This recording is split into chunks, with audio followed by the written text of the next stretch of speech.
Something fun about playing a game like Pokemon is finding all of the different little things that exist throughout the game. There's so much more to just the battling. You talk to all these NPCs and you can find super unique things that exist within the world, such as the Trick House, which boasts a new challenge every few gym badges. Or Pokemon contests, where you pit Pokemon against each other in a show of beauty rather than force. Then there are some mechanics that you can tell were just a little bit of an afterthought by the team. So come, roll around in the dirt with me, while we reminisce about Pokemon Emerald's most boring piece of side content.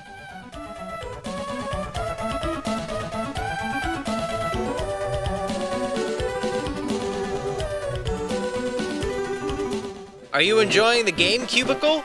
If you like what I do and want to see more of it, make sure to like, subscribe, and comment. Maybe if you leave me a good video idea, I'll make it and give you a little shout out. Also, make sure to check out Game Cubicle Live, where I post highlights of my live streams. Okay, back to the content. Today, we are looking at the classic volcanic Route 113 of the Hoenn region in Pokemon Ruby, Sapphire, and Emerald. This route boasts a unique tile set reflecting the ash coming off the nearby volcano, Mount Chimney. First thing the player will notice when they step into this route is the ashy grass that goes from gray to green as the player steps on it. Halfway through the route, you find this house. The way this house is placed is just asking the player to enter it. When it comes to houses in cities, a lot of players may just ignore them and move on, but houses on routes are often a different story. At this point, if a house was found on a route, such as the berry shop, a trick house, and even a house on the route before this that offered healing, then there is something interesting in that house. Unlike those other houses I mentioned, this house only gives way to disappointment. Welcome to the Glass Workshop. When you enter the house, there are two NPCs. This one just offers filler dialogue, but the other one,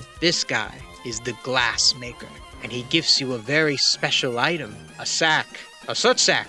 Then he tells you to go back out into that grass and collect as much soot as possible so he can make you special items. Spoiler alert, the items are not special. So now what we thought was just a cool little visual oddity has given way to a full-on game mechanic. How exciting! Pokemon is a game that is so chock full of its main mechanic, the battling, that any mechanic that deviates from its main one is always welcome. However, if you try out the Soot Sack for 5 minutes, you're going to be begging to go back to spamming A to use Tackle again. Here's how the Soot Sack works in its original incarnation. When you walk on a gray patch of grass that turns green, that is 1 step of soot. Get enough soot and go to the soot guy for a prize. Simple? Yes. Intuitive? Kind of. Boring? Positively. First off, you have to go into the house to even check the progress. Perhaps the limitation of the GBA made it so you couldn't check your progress by just, I don't know, using the Soot Sack item? Either way, it's annoying to go back and forth to talk to the guy to see how close you are to your reward. These rewards take forever to get. I only ever had the patience to get the first flute. You end up using too many repels because if you're not, you're gonna get random encounters. And oh yeah, the prizes? Super lame. They really don't do anything remarkable. Here is an overview of the Glass Maker's prizes. The first 3 flutes just fix status conditions. The yellow flute fixes confusion, the blue flute fixes sleep, and the red flute fixes infatuation. The red one is simultaneously kind of pointless because of how rare Attract even is, but also the most interesting, because this is the only way to cure the Attract status. Yellow cures confusion, so it's basically just saving you on buying full heals. The blue flute cures sleep, which, unlike the other two, has a very cheap item to cure it the same way. But these 3 flutes are useless if you play with the no items in battle rule, except maybe the blue flute, which can be used to recover sleep outside of battle. So hooray, it saves you 100 Pokédollars that you would spend on an awakening. The last 2 flutes, the black and white flute, raise or lower the encounter rate. Raise the encounter rate. Why would you need to raise the encounter rate? You take 2 steps in grass and you get an encounter. I guess it helps in the underwater section. You see, the underwater tiles take a really long time to give an encounter compared to the grass. And in order to get the Regi Trio, you have to capture a Relicanth, which is only a 5% encounter. So it takes a long time going through all of this underwater stuff in order to get a Relicanth. However, the time it would take to actually get the white flute is actually a much larger amount of time than it would take to just find the Relicanth on your own. The lower encounter rate one seems cool, but it doesn't work too well in practice. You still get a random encounter, so why use this over a repel? Money isn't that scarce in the game, so you can always get repels. Then, the worst of all, the final rewards, the pretty chair and the pretty desk. These are cosmetic items that you can use to decorate your secret base. Secret bases were introduced in Gen 3 and carried over a little bit into Gen 4. It was a cool little thing where you could decorate a little spot with certain furniture items, sort of like decorating a house in Animal Crossing. Final rewards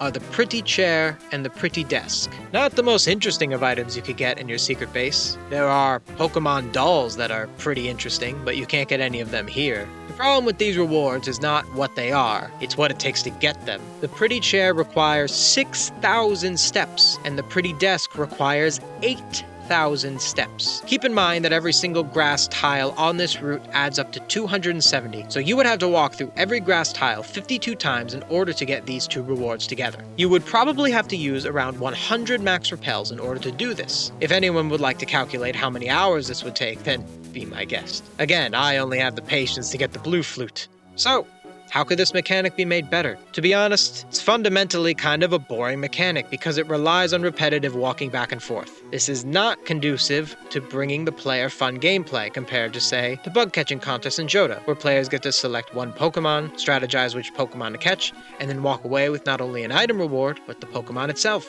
How can we make this mechanic better like that one? Well, first of all, the soot area should be expanded. 270 tiles is too small. There should be soot grass all around Mount Chimney. Make this mechanic a central part of the entire Mount Chimney journey. Next, we need to raise the amount of encounters that are in the soot. Once you find the 3 encounters in this grass, there's no reason to be here anymore. The player isn't motivated to go in the grass other than to farm for soot. Perhaps we should even put a 1% encounter in the soot. If we're sticking just by the Hoenn Pokedex, how about something like Wobbuffet, Rhyhorn, or Heracross? Then the player will naturally collect more soot looking for these rare encounters. Maybe we can have a Pokemon that holds a rare item. How about those special event berries that Gamefreak decided no one should have? Maybe there's a 5% chance that Spinda holds a rare berry. Then the player is catching many Spinda, getting a look at different patterns, and getting a chance of a rare berry. All the while, filling their Soot Sack. That's 3 interesting game mechanics in one, all coexisting with each other. Now, compare that to the alternative, which is just going back and forth, grinding it out. Of course, we need to lower the steps for some of the prizes. Make them reasonable and balanced with how much the player is going to be looking. Ideally, the player should be able to naturally get some of the lesser items just by walking through the grass as much as they would on a minimal playthrough. And then more dedicated players can go out of their way to get some of the cooler items. There also should be more prizes. I think the old prizes should still exist. The flutes are kind of pointless, but as I said, they aren't completely terrible, especially the status ones. If they were easier to get, they'd be fine. However, them being the only prizes makes this mechanic extremely forgettable, and I suppose the pretty chair and pretty table are fine to stay, but they shouldn't take as long to get as they do. Here are my ideas for some other prizes the Soot Sack should give us.